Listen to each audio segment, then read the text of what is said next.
पहले मेरे पैसे ले आ और बाद में ये होटल खोलना, समझा तू? साहब मैंने आपसे 4 दिन की मोहलत मांगी थी, आपने आज ही आके मेरा सामान क्लोज कर दिया। और पहले भी 2 माह की मोहलत देकर देख चुका हूँ, मजीद टाइम नहीं दे सकता मैं। साहब आपको पता है कि बेटी बीमार है, 4 माह से हॉस्पिटल है, मैं इसलिए आपको पैसे नहीं दे सकता। थोड़ी सी मोहलत दे देंगे तो आपकी शफकत होगी। और बेटी तेरी बीमार है, मेरी नहीं, मैंने भी अपना घर चलाना है। साहब आपको ऐसा नहीं बोलना चाहिए, कल को आपके बच्चों के साथ ऐसा हो गया तो क्या करेंगे आप? गरूर अच्छी चीज नहीं है। और भाई मुझे नहीं पता, मैंने तेरा सामान क्लोज कर दिए, मुझे पैसे देगा तो होटल चलाएगा, नहीं तो ऐसे बंद पड़ा रहेगा। साहब बुरा वक्त हर किसी पे आ सकता है, अगर आप थोड़ी हेल्प करेंगे तो क्या जाएगा आपका। और भाई पार्टियां मेरे पीछे लगी हुई हैं, कहती हैं होटल दो होटल दो। ये तो तुझ पे तरस खाकर मैंने तुझे टाइम दिया है, और तू गरीब की वजह से मैं भी फंसा हूँ भाई, तेरी वजह से मेरा नुकसान हो रहा है। तुझे 2 दिन का टाइम देता हूँ, अगर तू वक्त पे पैसे ना लाया तो ये सामान बेच कर मैं पैसे पूरे कर लूंगा। साहब आपका बहुत बहुत शुक्रिया, आपने 2 दिन का टाइम दे दिया।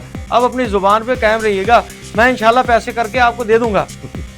तो मुझे पता है तुझसे 2 दिन में कुछ नहीं होने वाला, ये सामान बेच दूंगा, ये तो मुझे मुनाफे में है। ठेका टाइम पे दिया करो, हमें भी पैसे की जरूरत होती है।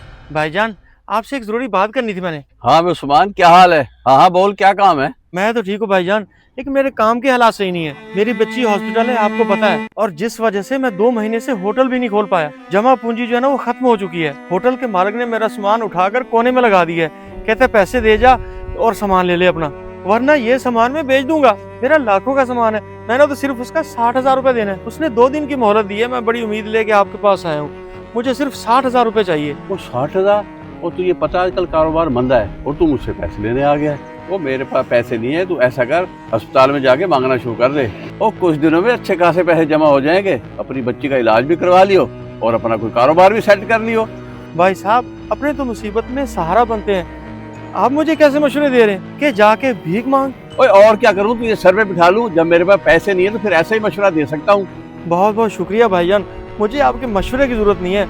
मैं तो उम्मीद लगा के आया था कि मेरा बड़ा भाई है, मेरा सहारा बनेगा और मुझे खाली हाथ नहीं भेजेगा। मुझे पता है आपके पास बहुत पैसे हैं, वो कई दुकानों के तो ठेके आते हैं आपके पास। जो ठेके आते हैं ना वो घर का खर्चा ही नहीं पूरा होता।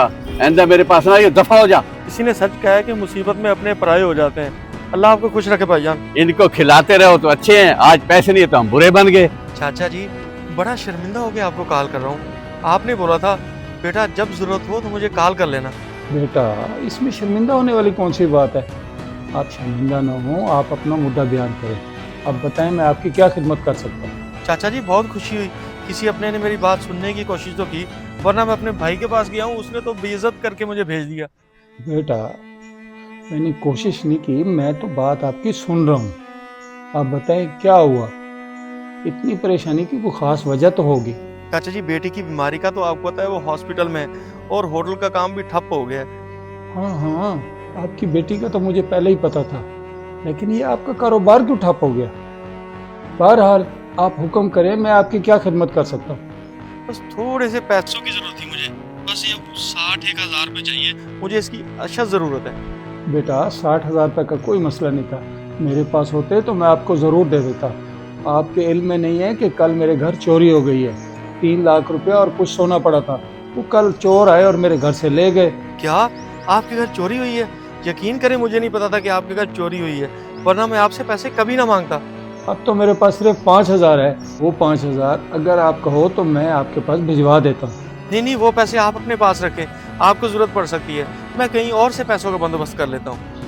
बेटा मुझे बहुत शर्मिंदगी महसूस हो रही है कि मैं आपकी ज़रूरत के वक्त आपके काम नहीं आ सका, लेकिन खुदा गवाह है, आज तक जो भी मेरे दर पे साहिल आया या कभी भी किसी ने मुझसे मदद मांगी, मैंने कभी किसी को खाली हाथ नहीं भेजा। जितनी मेरी हैसियत थी उतनी मैंने मदद ज़रूर की है। हाँ बात मैंने उससे कर ली थी, पैसे मेरे पास ही हैं, आ रहा हूँ मैं तेरे पास। साहब के पैसे गिर गए, ये तो बहुत सारे पैसे हैं, इनसे माशाल्लाह मेरे सारे मसले हल हो जाएंगे।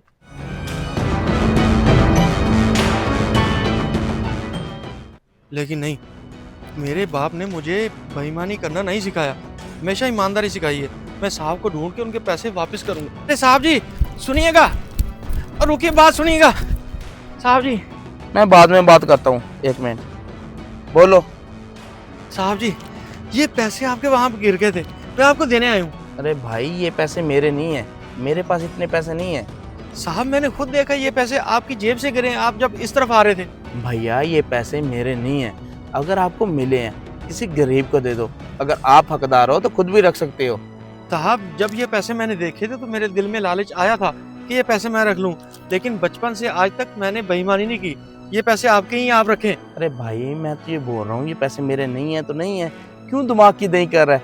अच्छा ये पैसे मेरे हैं ना, ऐसे कर ये पैसे तू रख ले, मैंने तो ये दिए, ठीक है, अब ना आइए मेरे पीछे।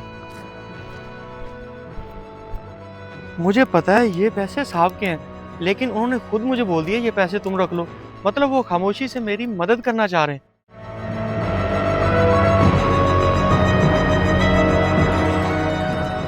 लेके आते हैं ना, वो घर का खर्चा ही नहीं पूरा होता। आइंदा मेरे पास ना, ये दफा हो जा। किसी ने सच कहा है कि मुसीबत में अपने पराये हो जाते हैं। अल्लाह आपको खुश रखे भाईजान। आजकल कैसे हालात आ गया, भाई भाई के काम नहीं आ रहा, मैं कैसे इस बेचारे की हेल्प करूं और इसे पता भी ना चले। या अल्लाह तेरा शुक्र है तूने मेरी मुश्किलें आसान कर दी। मुसीबत में हमेशा एक दूसरे का साथ देना चाहिए, क्योंकि दर्द बांटने से मोहब्बतें बढ़ती हैं। वीडियो अगर पसंद आए तो शेयर लाजमी करें, क्योंकि भलाई के रास्ते में हमेशा पहल करनी चाहिए।